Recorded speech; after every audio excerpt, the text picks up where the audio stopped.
Hello বন্ধুরা, 2026-এর শুরুতে প্রিয়াঙ্কা চোপড়া আমাদের উপহার দিলেন এক pirate action thriller cinema the world. Amazon prime ভিডিওতে এটি হিন্দি, ইংলিশ এবং আরও বেশ কিছু ভাষায় মুক্তি পেয়েছেন। কেমন এলো এই মুভি? চলুন জেনে নেওয়া যাক। সিনেমার গল্পটি 1846 খ্রিস্টাব্দের ক্যারিবিয়ান দ্বীপপুঞ্জে। প্রিয়াঙ্কা চোপড়া এখানে অভিনয় করেছেন এরসেল ওরফে দ্য ব্লাডি ম্যারি। তিনি একজন প্রাক্তন পাইরেট যে এখন নিজের অন্ধকার অতীত ছেড়ে দিয়ে পরিবার নিয়ে সুখে শান্তিতে থাকতে চান, কিন্তু শান্তি বেশিক্ষণ স্থায়ী হয় না।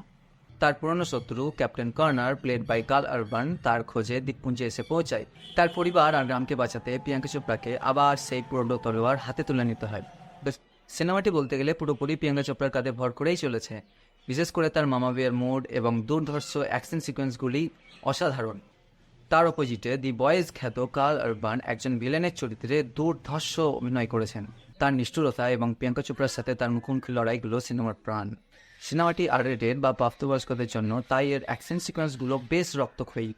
তলোয়ারের লড়াই এবং ট্র্যাপ অ্যাকশনগুলো আপনাকে পুরোপুরি চমকে দেবে। সিনেমার গল্পটি বেশ সহজ সরল এবং প্রেডিক্টেবল।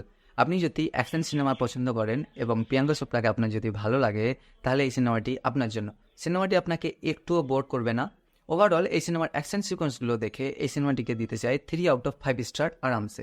আপনিও যদি মুভিটি দেখে থাকেন তাহলে কমেন্টে জানান কেমন লেগেছে আপনার সিনেমা। আর আমার চ্যানেলটিকে সাবস্ক্রাইব করে সাথে থাকুন এরকম নতুন নতুন সিনেমার আপডেটের জন্য।